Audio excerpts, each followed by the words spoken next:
నమస్కారం, welcome to temple tour with Gitanjali.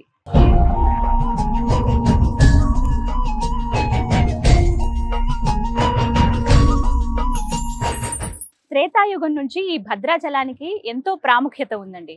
ఎక్కడా మనం ప్రపంచంలో చూడని విధంగా ఆ శ్రీరాముల వారు కుడి చేతితో శంఖాన్ని, ఎడమ చేతితో చక్రాన్ని ఇక్కడ ధరిస్తారు. మరోవైపు ఆ సీతమ్మ తల్లిని ఒడిలో కూర్చోబెట్టుకుని పక్కనే లక్ష్మణుల వారు నుంచున్నట్టుగా విగ్రహాలు ఇక్కడ మనకు కనిపిస్తాయి. అంతేకాదు, రామ భక్తుల్లోనే అతి శ్రేష్ఠులైనటువంటి ముగ్గురు భక్తులను ఈ ప్రాంతంలోనే స్వామివారు అనుగ్రహించారని చెబుతారు. వారెవరో కాదు, మేరు మేనకల సుపుత్రుడైనటువంటి భద్రుడు, అలాగే గిరిజన మహిళ అయినటువంటి పోకల దమ్మక్క, ఇక మరొకరు కంచర్ల గోపన్న, అదేనండి శ్రీరామదాసులు వారు. వీరి ముగ్గురిని అనుగ్రహించింది ఈ ప్రాంతంలోనే. వారు నిర్మించినటువంటి ఆలయమే ఇది. ఆయన కొలువైనటువంటి ఆ భద్రగిరే ఇది. ఇలా ఎన్నో విశేషాలతో అడుగడుగున ఆధ్యాత్మికత ఉట్టిపడుతూ చరిత్రకు సాక్ష్యంగా నిలిచినటువంటి ఆ రామయ్య ఆలయాన్ని మనము వీక్షిద్దామా? రండి, అలాగే ఆ స్వామివారిని కూడా దర్శనం చేసుకుందాం.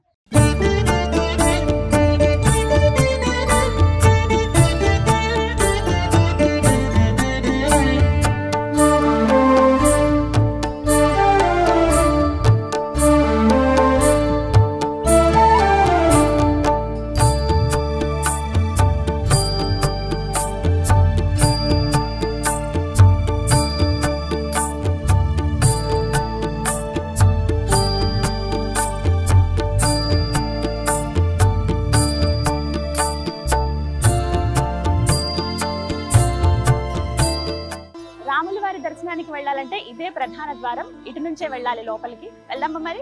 రండి.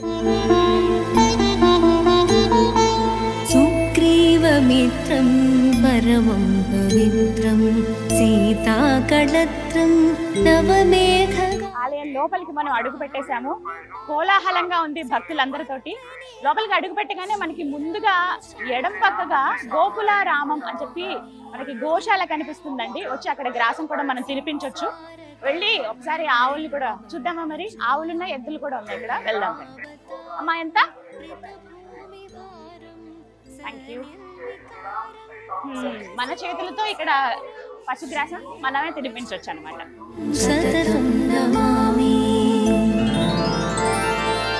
లక్ష్మీ నివాసం జగతాం నివాసం భూదేవి వాసం శరదిందుహాసం లంకా నివాసం భువనే ప్రచారం శ్రీరామచంద్రం సతతం నమామి. మందారమాలం. గోవుకి పృష్ఠభాగంలో మహాలక్ష్మీదేవి కొలువై ఉంటుందని చెప్తారు కదా, అందుకే అందరూ ఇక్కడ నమస్కారం చేసుకుంటారండి. ముందుగా గ్రాసం పెట్టి ఇలా దండం పెట్టుకోవచ్చు. గోవులోనే సకల దేవతలు కొలువై ఉంటారని చెప్తారుగా. ఒక గోవుకి నమస్కారం చేసుకుంటే ముక్కోటి దేవతలకు నమస్కారం చేసుకున్నట్టే. గోశాల మనం దర్శించుకున్న తర్వాత పక్కనే దాసాంజనేయ స్వామి వారు కొలువై ఉన్నారండి. రాముల వారు ఎక్కడుంటే హనుమంతుడు అక్కడ ఖచ్చితంగా ఉంటారు కదా. రాముల వారి దర్శనానికి వెళ్లే ముందే ఇక్కడ దాసాంజనేయ స్వామి వారిని మనం దర్శించుకోవచ్చు. రండి వెళ్దాం. ఆ రామయ్యకి ఎప్పుడు బంటే కదా హనుమంతుడు. ఈ బంటుడు నేనయ్యాని నిరంతరం రామనామ స్మరణ. మనమైనా ఒక్క నిమిషం అటు ఇటుగా ఏమరపాటులో ఉంటామేమో కానీ ఆ ఆంజనేయ స్వామి మాత్రం అనుక్షణం ఆయన నరనరాన, ఆయన రక్తంలో ప్రతి దాంట్లోనూ అణువణువున ఆ రామయ్య నిండిపోయాడు. ఒక్క క్షణం కూడా శ్రీరామ అనకుండా ఉండలేరంట. ప్రతినిత్యం అలా ధ్యానం చేస్తూనే ఉంటారు. ఆయన చిరంజీవి కదా, ఇప్పటికీ ఎక్కడో ఉన్నారు ఆయన అని అందరం నమ్ముతాం కదా. అదేవిధంగా ఇక్కడ నిరంతరం రామనామ స్మరణ చేస్తూ హనుమంతుల వారి చేతులు జోడించి ఇలా చక్కగా ఇలా కూర్చున్నట్టుగా మనకు కనిపిస్తారన్నమాట. రామ మృదునామమున పులకించు హనుమా రామపద సేవకి అంకితమౌ హనుమా. మనం భద్రగిరి పైన ఉన్నాము. స్వామివారిని దర్శించుకోవాలంటే ఇంకా 51 మెట్లు ఎక్కి వెళ్లాల్సి ఉంటుంది. అయితే వయోవృద్ధులు కానీ వికలాంగులు కానీ ఎవరైనా ఉంటే వాళ్ళ సౌకర్యార్థం ఇక్కడ లిఫ్ట్ కూడా ఏర్పాటు చేశారండి. ఒకసారి ఈ లిఫ్ట్ బయట చూడండి ఎంత అందంగా ఉందో. ఒకవైపు ఏమో ఆంజనేయ స్వామి వారు, మరోవైపునేమో గరుత్మంతులు, ఇక ఇక్కడ శ్రీరామదాసు స్వామివారి అపర భక్తుడు శ్రీరామదాసుకి అలాగా పెయింటింగ్స్ లాగా వేసి అందంగా చాలా అలంకరించారు. నీట్ గా తీర్చిదిద్దారని చెప్పుకోవాలి లిఫ్ట్ ని. అయితే లిఫ్ట్ సౌకర్యం కూడా ఉంది, అలా ఎవరైతే పెద్దవాళ్ళు ఉంటారో వాళ్ళు వెళ్ళడానికి. శ్రీరామచంద్రం సతతం నమామి. సీతారాముల దర్శనం వెళ్లే వారికి స్ట్రిక్ట్ రూల్స్ ఇక్కడ ఉన్నాయండి. ఫోన్స్ కానీ లేకపోతే వాళ్ళతో తెచ్చినటువంటి పెద్ద పెద్ద బ్యాగ్స్ కానీ అలాగే కెమెరాస్ కానీ ఇవేవి కూడా లోపలికి అలౌ చెయ్యరు. సో అందుకని అవన్నీ భద్రపరచుకోవడానికి ఇక్కడ లాక్ రూమ్స్ ఉన్నాయి. ఇక్కడ ఏంటంటే జస్ట్ 5 రూపీస్ 5 రూపాయలు ఇచ్చి మన వస్తువులు ఇక్కడ భద్రపరచుకుని వెళ్ళొచ్చు. మళ్ళీ తిరిగి వచ్చిన తర్వాతే కలెక్ట్ చేసుకోవాలన్నమాట. సతతం నమామి శ్రీరామచంద్రం సతతం నమామి. ఎంత పెద్ద మండపమో, మొత్తం స్తంభాలన్నీ కూడా ఉన్నాయి. మధ్య మధ్యలో ఇది చిత్రకూట మండపం అని అంటారండి. ఇక్కడ స్వామివారికి సంబంధించిన వాహనాలన్నీ కూడా ఇక్కడ భద్రపరుస్తారు. మొట్టమొదటిగా శ్రీరామదాసులు వారు చేయించినటువంటి వాహనం దగ్గర నుంచి ఇప్పటి వరకు స్వామివారికి ఎన్నైతే వాహనాలు ఉన్నాయో దగ్గర దగ్గర ఒక 20 వాహనాలు ఉంటాయండి. అవన్నీ కూడా ఇక్కడే భద్రపరుస్తారు అనమాట. ఇక్కడ నుంచే మనం చూడొచ్చు. చాలా విశాలంగా, చాలా పెద్దగా, నీట్ గా అమర్చారు, మెయింటైన్ చేస్తున్నారనే చెప్పుకోవాలి. ఆ పైనంతా కూడానండి బాపు రమణలు రాముల వారికి ఎంత అపరభక్తులు మనకు తెలుసు కదా, వాళ్ళు చిత్రించినవి అలాగే వారు రాముడి గురించి రాసినవి ఇలా ఫోటో ఫ్రేమ్స్ లాగా చేయించి ఆ పైన అంతా పెట్టారన్నమాట. చాలా సుందరంగా ఉంది. ప్రత్యేకించి బ్రహ్మోత్సవాలప్పుడు అలాగే శ్రీరామనవమి అప్పుడు ఇంకొన్ని సందర్భాల్లో స్వామివారికి వార్షిక బ్రహ్మోత్సవాలు అవుతూ ఉంటాయి, ఇంకా కొన్ని కార్యక్రమాలు జరుగుతుంటాయి కదా, అప్పుడు ఈ వాహనాలపైన స్వామివారు ఊరేగేది అవన్నీ ఇక్కడే ఉన్నాయన్నమాట. హనుమంతుడు అలాగే హంస ఉంటుంది, కల్పవృక్షం అలాగే గరుత్మంతుడు, ఇలా ఎన్నో వాహనాలన్నీ ఇక్కడే భద్రపరిచారు. ఇదే మెట్ల మార్గం, ఇదే 51 మెట్లు. ఈ మెట్ల మార్గం ద్వారానే మనం పైకి వెళ్ళి స్వామివారిని దర్శించుకోవాలి. పైన ఇంకా విశాలంగా ఉంటుంది. వెళ్దాం మరి. రామచంద్ర సంసారతారం నిగమ ప్రచారం ధరావతారం రితభూమి భారం సనిర్. మెట్లకి పైకి రాగానే ముందుగా మనకి దర్శనమిచ్చేది ఇక్కడ హనుమంతుల వారే. ఇదిగో ఎంత చక్కగా ఉంటారో తెలుసా ఇక్కడ స్వామి, నుంచుని ఉంటారనమాట. ప్రత్యేకించి మనం రాముల వారి దర్శనానికి వెళ్ళాలంటే ముందు ఆయన బంటు హనుమాన్ పర్మిషన్ అడగాలి కదా. వెళ్ళి రాముల వారి దర్శనం మాకు చక్కగా జరగాలి తండ్రి అని చెప్పి ఆయన అడిగితే ఖచ్చితంగా మనకి రామయ్య దర్శనాన్ని క్షేమంగా అందిస్తాడనమాట. రండి వెళ్దాం, దండం పెట్టుకుందాం.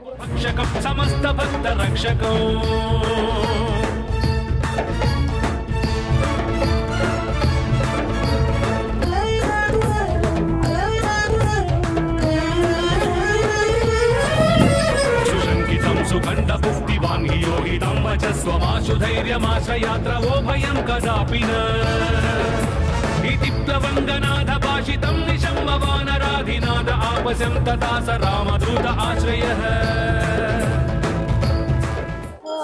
ఇవన్నీ అప్పట్లో చూసారా, మొత్తం సుబ్రహ్మణ్య స్వామి. లక్ష్మీ నివాసం జగత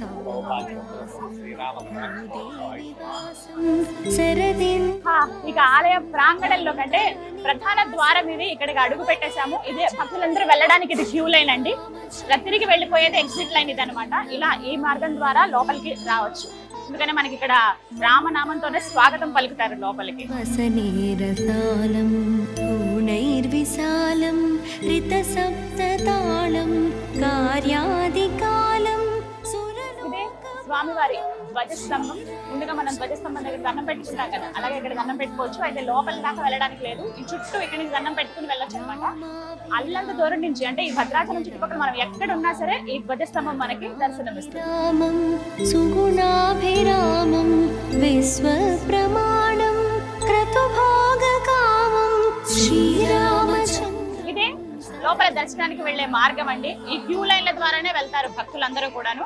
చాలా సందడిగా ఉంది, భక్తులతో కోలాహలంగా ఉంది, రద్దీగా ఉందని చెప్పుకోవాలి. ఈ మార్గం గుండానే లోపలికి వెళ్తారు. జయ విజయాలు బయట మనకి విగ్రహాలు కనిపిస్తాయి. ఆ తర్వాత ప్రధాన ఆలయంలోకి వాళ్ళు అడుగు పెట్టినట్టే పైన మనకి లక్ష్మీదేవి గజలక్ష్మి అమ్మవారి దర్శనం ఇస్తారు. అంతా కూడా బంగారపు తోడుగా అనమాట. అలా ఆ బంగారు వాకిల్ నుంచి లోపలికి వెళ్లి స్వామివారిని దర్శనం చేసుకోవచ్చు. వీళ్ళందరూ స్వామివారి దర్శనం కోసమే వేచి ఉన్నారు. చూసారా, ఇదే స్వామివారి తులాభారం అండి. ఎవరైతే భక్తులు మొక్కుకుంటారో మేము ఇలా స్వామివారికి సమర్పిద్దాం అనుకుంటున్నాం అన్న వాళ్ళు, అది ఏదైనా కావచ్చు, వస్తు రూపంలో కావచ్చు, ధన రూపంలో కావచ్చు, వాళ్ళు ఇక్కడ తులాభారంకి కూర్చుంటారు అనమాట. వాళ్ళు ఎంత వెయిట్ అయితే ఉంటారో అంత వెయిట్, అంటే వాళ్ళ శక్తి కొలది వాళ్ళు బియ్యం ఇవ్వచ్చు, లేకపోతే ఏమైనా పళ్ళు ఇస్తారు కొంతమంది ఇంకేమైనా ప్రసాదాల్లాగా పంచిపెట్టండి అని ఇస్తారు. కొంతమంది ఎంత బరువు ఉన్నారో దానికి తగ్గట్టుగా డబ్బులు కూడా ఇచ్చేస్తారనమాట. అంత బరువు ఉన్నటువంటి అంటే అన్ని డబ్బులు ఖర్చేటువంటి అన్ని కేజీల బియ్యం మా తరపున స్వామివారికి ఇవ్వండి, అన్న ప్రసాదంలో పెట్టండి అని చెప్పి ఇలా స్వామివారి సంబంధించిన తులాభారం ఇది. ఎవరైతే భక్తులు వస్తారో వాళ్ళు ఇక్కడ ఇవ్వచ్చు. ముందుగా మనం ఆఫీస్ దగ్గర సంప్రదించి వాళ్ళు ఇక్కడ ఈ కార్యక్రమంలో పాల్గొనొచ్చు. మమ పాపమ పాపురుదేవ జల विघ्नजनयन विधिनमुचिहरणमुख विबुध विनुत पद पद्मा ఎక్కువ శాతం అండి సంతానం లేని వాళ్ళు ఎవరైతే ఉంటారో వాళ్ళు వచ్చి స్వామివారికి మొక్కుకుంటే వాళ్ళకి సంతానం కలిగిందని అలా ఆ పిల్లలు తీసుకొచ్చి ఇక్కడ తూగుతారనమాట. ఎంత బరువు అయితే పిల్లలు ఉంటారో అన్ని చిల్లర నాణ్యాలు ఇవ్వటం కానీ, లేకపోతే ఎంత బరువు ఉంటారో అంత డబ్బులు ఖర్చు పెట్టి ఆ బియ్యం సమర్పించడం కానీ, అన్న ప్రసాదాలు ఎవరైతే అంటే వచ్చిన భక్తులకి అన్న వితరణ చేస్తారు కదా, అప్పుడు ఆ డబ్బులు అక్కడ వినియోగించండి అని కానీ ఇలా రకరకాలుగా భక్తితో స్వామివారికి సమర్పిస్తారనమాట. ప్రస్తుతం ఇక్కడ ఆలయంలో ఉత్సవాలు జరుగుతున్నాయండి. స్వామి అమ్మవార్లను గరుడ వాహనం పైన ఊరేగిస్తున్నారు. నిజంగా ఎంత సందడిగా ఉందో తెలుసా. ఆ మేళతాళాలు మంగళ వాయిద్యాల నడుమ స్వామివారిని అలా ఊరేగించుకుంటూ గరుడ్ పందిరి పైన ఆ వాహనం పైన తీసుకువెళ్తున్నారు అన్నమాట. చూడండి ఎంత సుందరంగా ఉన్నారో.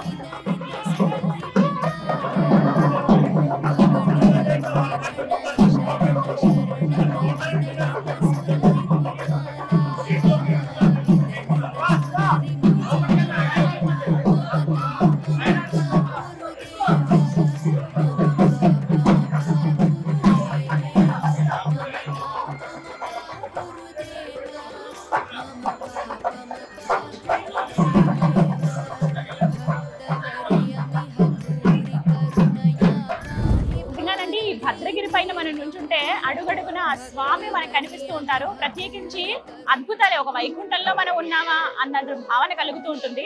ఇలా ఒక దగ్గరికి వచ్చి చూస్తే నాకు అనిపించింది స్వామివారి వెండి రథం ఇది. ఒకసారి చూడండి ఎంత బాగుందో. 2 అశ్వాలతోటి మధ్యలో లక్ష్మీదేవి కూర్చున్నట్టుగా ఉంటుంది. అక్కడ స్వామివారిని పెడతారనమాట ఆ మధ్యలో ఆ మండపం దగ్గర. ఇదంతా కూడా పూర్తిగా వెండి రథం. సమర్పించిన వాళ్ళ పేర్లు కూడా ఇక్కడ ఉంది. భక్తులు చేయించారు ఇక్కడ. అక్షరాల ఈ రథం ఖర్చు 36 లక్షల రూపాయలండి. మొత్తం పూర్తిగా వెండితో చేసిందే ఇదంతా కూడా. చాలా బాగుంది. అయితే ఈ వెండి రథాన్ని లాగేటువంటి అదృష్టం భక్తులకు కూడా ఉంది. ప్రత్యేకంగా రుసుము ఉంటుంది. 1116 మనం కడితే ప్రతిరోజు ఆ కార్యక్రమం ఉంటుంది. ఎవరికైతే స్వామివారి సేవలో పాల్గొనాలనుకుంటారో వాళ్ళు అలా డబ్బులు కట్టి మనం ఇలా స్వామివారి రథాన్ని మన చేతులతో లాగొచ్చు అనమాట. ఎంతటి అదృష్టమో కదా అది. మీరు కనుక భద్రాచలం వచ్చినప్పుడు ఖచ్చితంగా మిస్ అవ్వద్దు. ఇలాంటి ఏమైనా ఛాన్స్ ఉంటే డెఫినెట్ గా స్వామి సేవలో పాల్గొనండి.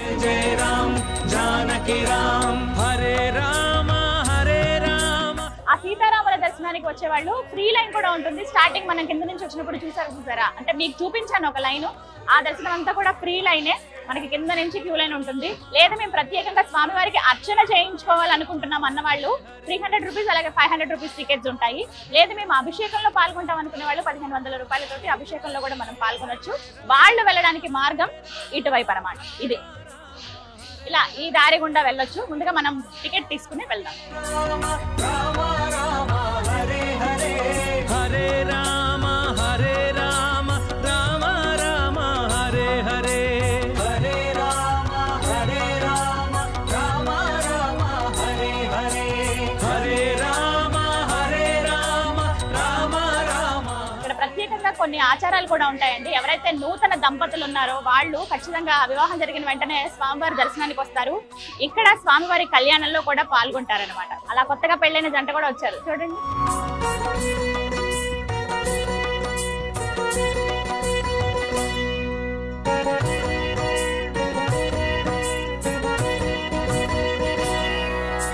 దశరథ నందన దశముఖ మర్దన దానవ భంజన శ్రీరామ.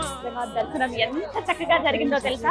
స్వామివారి దగ్గర ఒక 10 నిమిషాలు చూసుంటానండి. ప్రత్యేకంగా అడిగి మరీ వెళ్ళాను.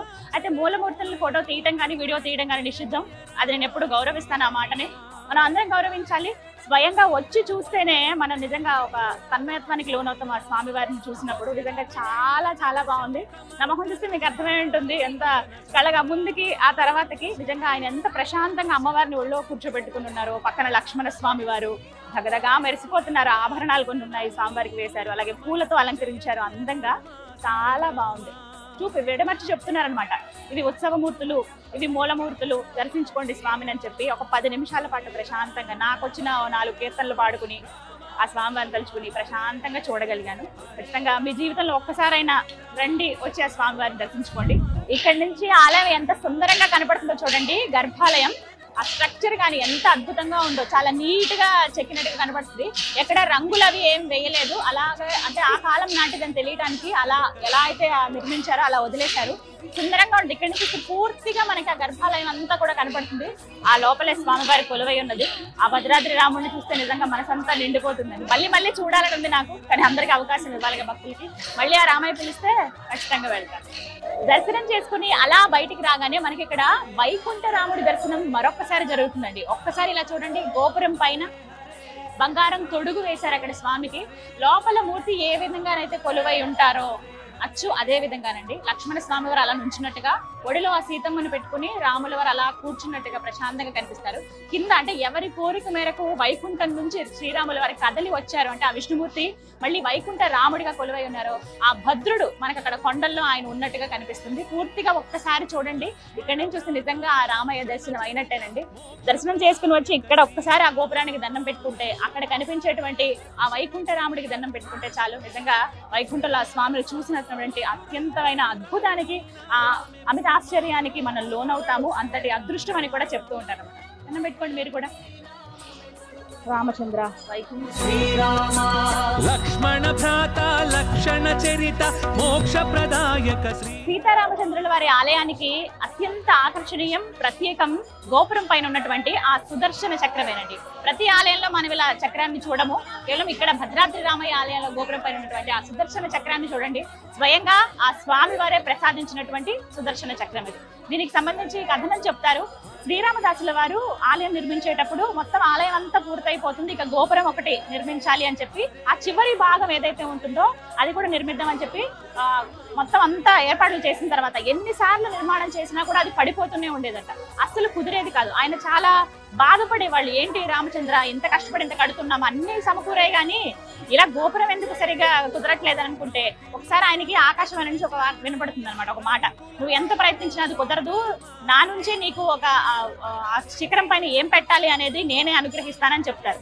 అలా సరే స్వామివారే ఇస్తానన్నారు కదా అని ఆయన ఆ రోజు రాత్రి నిద్రలోకి వెళ్ళిన తర్వాత స్వప్నంలో ఆ శ్రీరాముల వారే దర్శనమిస్తారు. ఆ ఒక మాట చెప్తారనమాట, నువ్వు ఎందుకు అంత ఇబ్బంది పడుతున్నావు, బాధపడుతున్నావు, ఇదంతా నేనే కదా నీతో చేయించుకున్నాను, నువ్వు ఏమాత్రం చింతించకు, రేపు ఉదయాన్నే వెళ్ళి నువ్వు గోదావరి నదిలో ఒకసారి స్నానం ఆచరించు, అక్కడ పెట్టాల్సిన సుదర్శన చక్రాన్ని, ఆ చక్రాన్ని నేనే అనుగ్రహిస్తానని చెప్తారు. ఇక తెల్లవారుతుంది, ఎప్పుడెప్పుడు తెల్లవారుతుందా అని ఎదురు చూస్తూ ఉంటారు ఆ శ్రీరామదాసుల వారు. వెంటనే వెళ్ళి గోదావరి నదిలో స్నానం ఆచరిస్తూ ఉండగానే అలా గోదావరి నదిలోంచి సుదర్శన చక్రం కొట్టుకుని వస్తుంది. ఆ చక్రమే ఇక్కడ పైన పెట్టారనమాట. అది చూసారా, నిజంగా స్వయంగా ఆ స్వామి వారు ప్రసాదించినటువంటి సుదర్శన చక్రం అది. ఎంతో ఆనందంతో స్వయంగా స్వామివారే ఇచ్చారని చెప్పి తీసుకొచ్చి ఆ గోపురం పైన అలా పెడతారు. అప్పటి నుంచి ఎలాంటి ఇబ్బంది ఉండదు. ఆ తర్వాత స్వామివారిని లోపల ప్రతిష్ఠించేదాకా విగ్రహ నిర్మాణం కావచ్చు, ఆలయ నిర్మాణం కావచ్చు, ఇవన్నీ కూడా జరుగుతాయి. చాలా సుందరంగా కనపడుతుంది. అప్పటి నుంచి ఆ సుదర్శన చక్రాన్ని అందరూ దర్శించుకుని తరిస్తారనమాట.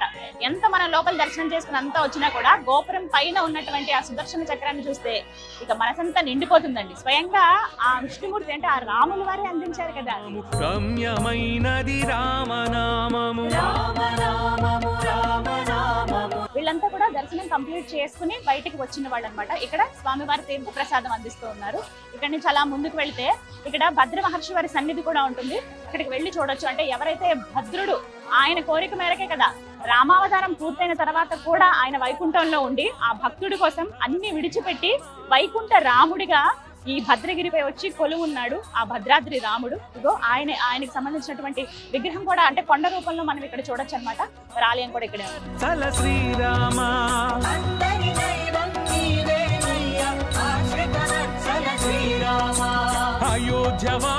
ఇక్కడ నిజంగానే ఒక ప్రత్యేకం అండి. ఎవరైతే ఆ మేనకల సుపుత్రుడు భక్తవరదుడు ఎవరైతే ఉన్నారో ఆ భద్రుడు ఆయన ఇలా కొండ రూపంలోనే కదా ఉంటారు. నేను కొండ రూపంలో కొలువై ఉంటాను, మీరు వచ్చి ఇక్కడ నా పైన కొలువుండండి స్వామి అంటే ఎక్కడైతే ఆయన శిరస్సు భాగం ఉందో అక్కడే కరెక్ట్ గా గర్భాలయం మనం చూడొచ్చండి. అయితే వారిని ఇక్కడ ఒక రూపంగా ఏర్పాటు చేసిన ఇదంతా కొండ కూడా ఆయనకి గుర్తుగా అనమాట. ఇది ఆయన సన్నిధే. ఆ వెనక భాగాల్లో ఇలా కొండలా కనబడుతుంది. ఇక్కడ వీళ్ళందరూ చేస్తుంది ఏమిటంటే ఒకసారి మన మనసు పెట్టి ఆ రాముల వారిని మనసు నిండా తలుచుకుని ఆ కొండ ఆ గుట్ట పైన ఇలా చెవి పెట్టి వింటే శ్రీరామ శ్రీరామ అని వినపడుతుందట. మనం కూడా వెళ్దాం, అదంతా మన భక్తి కదా, ఒకసారి వెళ్ళి విందాం.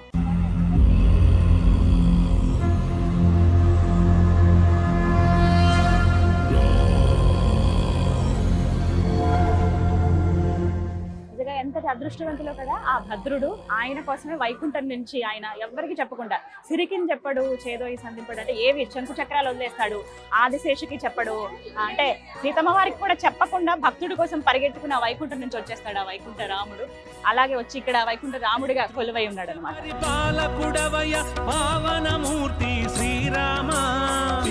శ్రీరామ రామ రామేతి రమే రామే మనోరమ సహస్రనామ తత్తుల్యం రామ నామ వరామ. సీతారామచంద్రుల వారి యాగశాల ఇది. ఇక్కడే యజ్ఞం అవి నిర్వహిస్తారండి. ఒక మాట చెప్తారు, ప్రత్యేకంగా కాశీ క్షేత్రంలో మనం 1000 మందికి అన్నదానం చేసిన, ఇక్కడ ఒక్క భక్తుడికి అన్నదానం చేసిన ఒకటే అని చెప్తారు. నిజంగా అదృష్టం ఇలాంటి ప్లేసెస్ కి మనం రావాలన్నా దర్శించుకోవాలన్నా ఇక్కడ యజ్ఞ యాగాదులన్నీ కూడా ఇక్కడే నిర్వహిస్తారనమాట. ఇక్కడ కొంతమంది ఋత్వికులు కూర్చోవడానికి సరిగ్గా స్థలం ఉంది, బయట నుంచి ఇలా వీక్షించవచ్చు. ఇదే యాగశాల.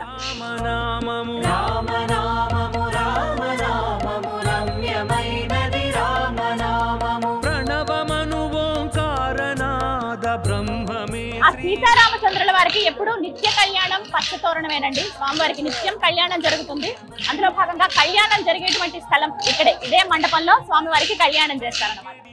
ఎంతో విశాలంగా ఉంటుంది. కళ్యాణం అయిపోయిన తర్వాత ఎప్పటికప్పుడు క్లోజ్ చేసేస్తారు. అయితే భక్తులు కూర్చోవడానికి చాలా స్థలం ఉంది ఇక్కడ నుంచి వీక్షించవచ్చు. నూతన దంపతులు కావచ్చు, అలాగే వాళ్ళ వివాహ రోజులు ఉన్నప్పుడు, అంటే పెళ్లి రోజులు ఉన్నప్పుడు అలా చాలా మంది వచ్చి కళ్యాణం ఇక్కడ జరిపించుకుంటారన్నమాట. ప్రతినిత్యం ఉంటుంది. మన ఆసక్తి, మన భక్తి వచ్చి స్వామివారి కళ్యాణంలో పాల్గొనవచ్చు.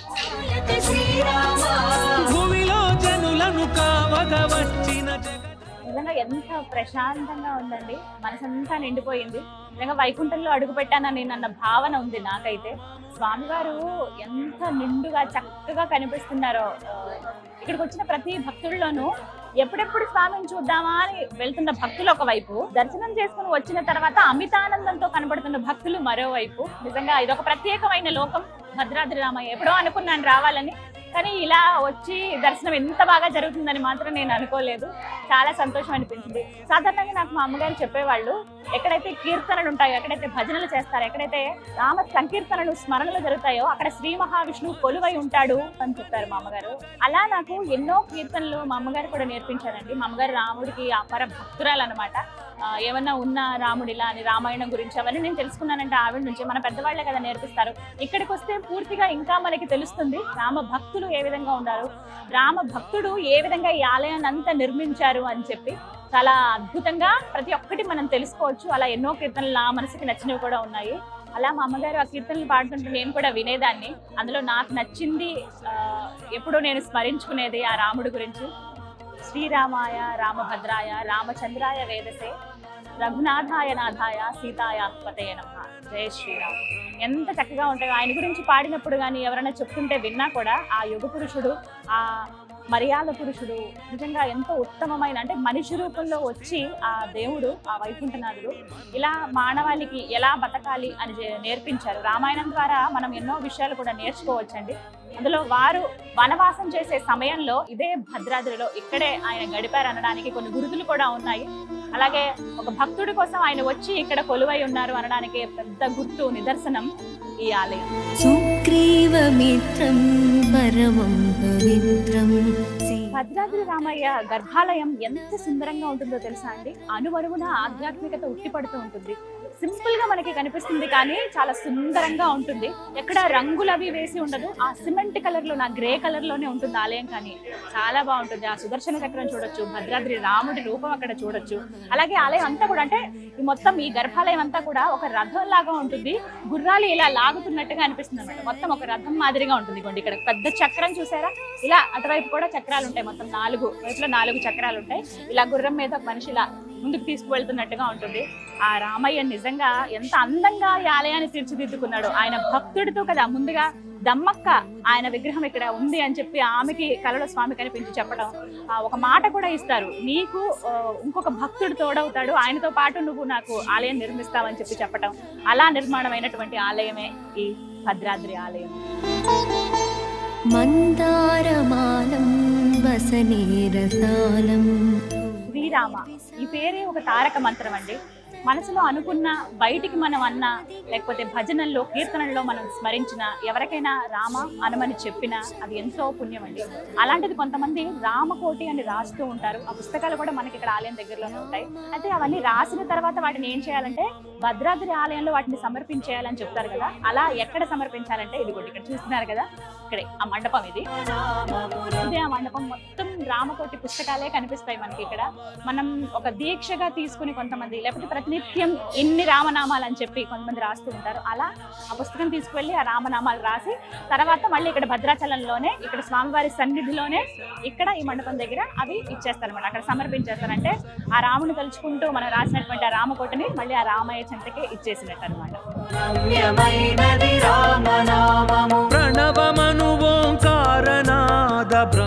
స్వామివారికి ఎదురుగుండా అంటే ఆలయంకి గర్భాలయానికి ఎదురుగుండానే మనకి ఎడం పక్కగా స్వామివారి అపర భక్తుడు శ్రీరామదాసు వారి విగ్రహం కూడా చూడొచ్చండి. ఇదిగోండి ఇక్కడే స్వామి. ఎంతటి అదృష్టవంతులు ఆ భక్త రామదాసు. నిజంగా ఆయన కంచర్ల గోపన్నగా ఒక తహసీల్దార్గా ఉన్న వ్యక్తి రాముడి గురించి తెలుసుకుని రామ భక్తుడిగా మారిపోయి ఆ తర్వాత ఆయన రచించినటువంటి కీర్తనలు అపారం అండి, అనిర్వచనీయం. అవి ఎంత అద్భుతమైనవి అంటే ప్రతి ఒక్కరూ కూడా సులువుగా, ఇప్పుడు పండితులైన పామరులైన ఎవరైనా పాడుకుని కీర్తించుకుని తరించే విధంగా ఆ కీర్తనలు ఆయన రచించారు. నిజంగా అపర భక్తుడు ఆయన దర్శించుకున్న మాత్రాన్ని మనకి పుణ్యం లభిస్తుందని చెప్తూ ఉంటారు. అటువంటిది ఆ రామదాసు నిర్మించినటువంటి ఆలయమే ఇదంతా ఈ భద్రాచలం.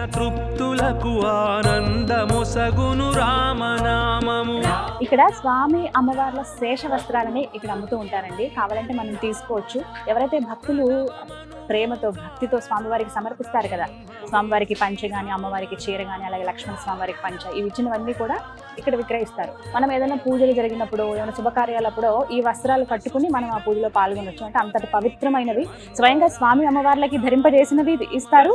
లేదంటే ఉట్టిగా అమ్మవారి దగ్గర పెట్టిన చీరలు కావచ్చు, అలాంటివి కూడా ఇక్కడ మనం తీసుకోవచ్చు. అమ్మవారి చీర అంటే ఎంత అదృష్టమో కదా అది కట్టుకోవాలంటే.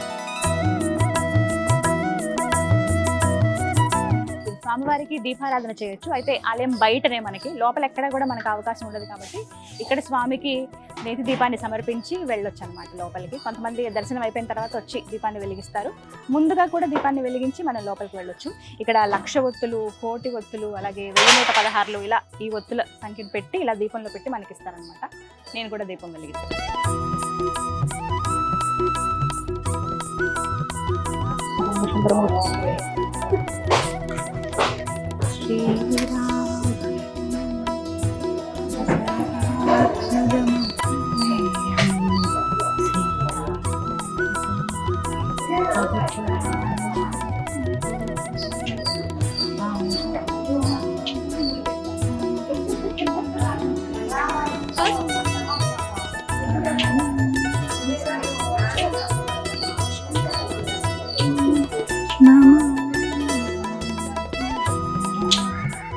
అపర శబరి కోకల దమ్మక్కను ఇక్కడ మనం దర్శించుకోవచ్చండి. ఆ భద్రాద్రి రాముణ్ణి ముందుగా వెతికి, అంటే ఆ స్వామి ఎక్కడున్నారో తెలుసుకుని ఒక చిన్న పాకలో ఒక మందిరం లాగా నిర్మించి కొలిచినటువంటి భవ్య ఘనత ఆవిడ సొంతం.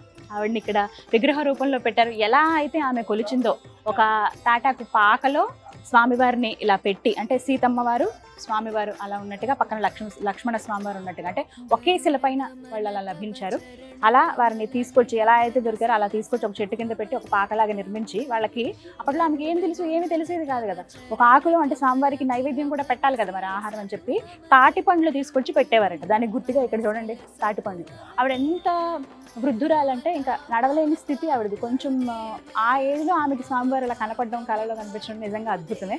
చేతి కర్ర కూడా పక్కన ఉంది చూడండి. ఒక గుట్ట మీద ఆవిడ కూర్చుని స్వామిని కొలుస్తున్నట్లుగా కనిపిస్తుంది. తాటి పండ్లు నైవేద్యంగా పెట్టేవారు అనమాట. జల జనయన విధి నముచి హరణ ముఖ విబుధ వినుత పద పద్మ. దమ్మక్క ఇదే భద్రాచలం ప్రాంతంలో ఆవిడ నివాసం ఉండేవాళ్ళండి. ఎప్పుడెప్పుడు ఆ స్వామి మనకు దర్శనం ఇస్తారా, ఆ స్వామి కృప ఎప్పుడు నా పైన కలుగుతుందా అని ఆమె ఎప్పుడు ఎదురు చూస్తూ ఉండేది. అపర భక్తురాలు ఆ శ్రీరామచంద్రుడికి ఆవిడ. ఒకరోజు ఆవిడ కలలో అంటే స్వప్నంలో స్వామివారు దర్శనం ఇస్తారనమాట.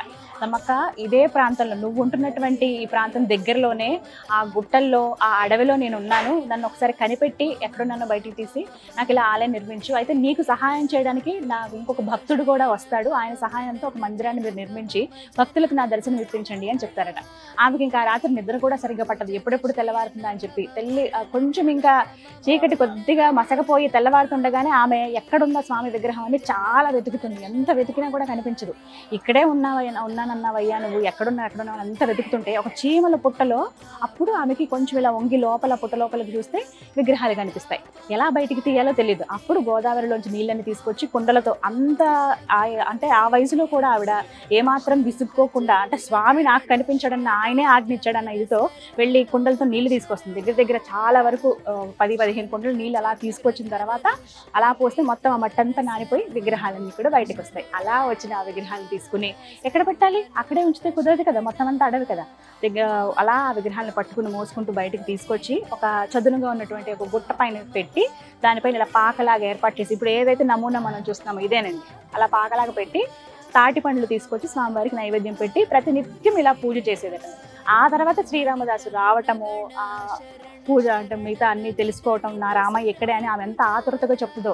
రామదాసు గారికి అలాగే వారి భార్య ఇద్దరు కూడా వచ్చినప్పుడు అక్కడ పర్యటించినప్పుడు ఆ పర్ణశాలలో అంతా చూపించి ఇదంతా రాముడు నడిచిన ప్రదేశం, ఆ రామయ్య ఇక్కడ కొలువై ఉన్నాడు, ఆ రాముడు గుడి కడదామనంటే అప్పుడు నిర్ణయించుకుని ఇద్దరు కలిసి మొత్తం ఆ గ్రామ ప్రజలందరి సహాయంతో డబ్బులన్నీ తీసుకుని ఆ డబ్బులతోటి ఆలయాన్ని నిర్మిస్తారన్నమాట.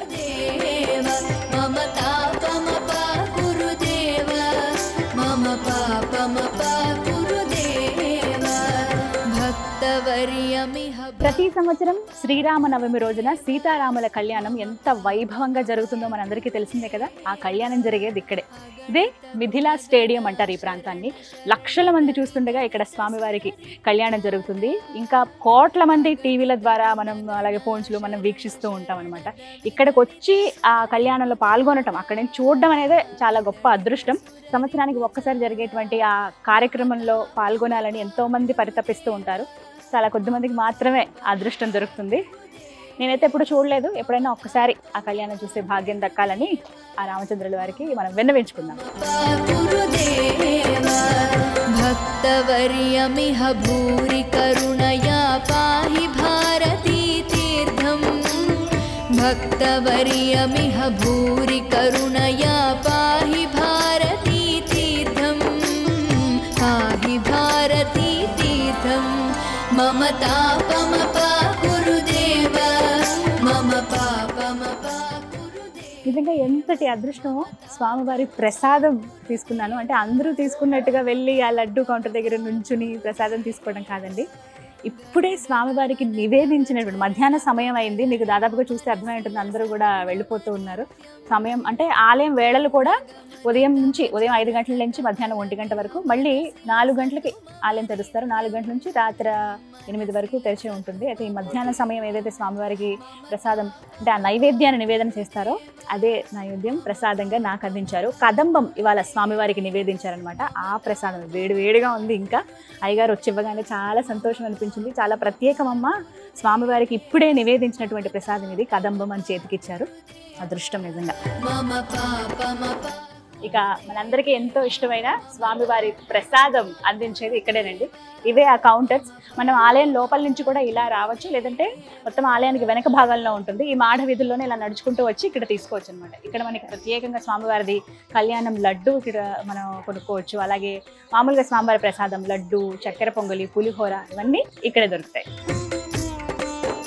ఇదే పోకల దమ్మక్క స్వామివారి అన్నప్రసాద భవనం. ఇక్కడే స్వామివారి అన్నప్రసాద వితరణ జరుగుతుంది. దర్శనానికి వచ్చిన భక్తులందరూ కూడా ఒక్కసారైనా ఆ స్వామివారి ప్రసాదాన్ని తీసుకుంటే చాలు, అది మహద్భాగ్యం అని ఫీల్ అవుతారు. అలాంటి వారందరూ కూడా ఇక్కడ ప్రసాదాన్ని తీసుకుంటారండి. సమయం ఉంటుంది ప్రత్యేకంగా, మధ్యాహ్న సమయంలో ఇక్కడ భోజనాలు ఉంటాయి. అప్పుడు వెళ్ళి మనం భోజనం చేయొచ్చు. నిజంగా చాలా అమృతంలాగా ఉంటుంది స్వామివారి ప్రసాదం అయితే.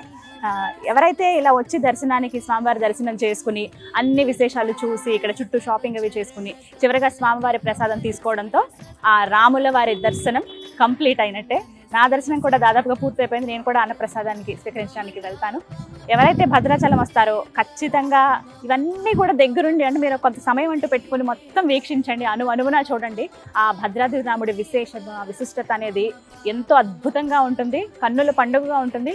వీలైతే 1-2 రోజులు ఇక్కడ గడపండి, స్వామివారి కళ్యాణంలో పాల్గొనండి, తరించండి. ఇదే నా కోరిక. అంటే ఇలా ఒక వీడియో చేయడానికి కూడా కారణం అదే, అందరికీ తెలియాలని చెప్పి. అందరూ వచ్చి ఆ స్వామివారి కృపకి పాత్రలు అవుతారని కోరుకుంటూ ఇది వాళ్ళ టెంపుల్ టూర్ విత్ గీతాంజలి మరో దివ్య ఆలయ సందర్శనంతో మళ్ళీ మీ ముందుకు వస్తాను. జై శ్రీరామచంద్ర ప్రభు.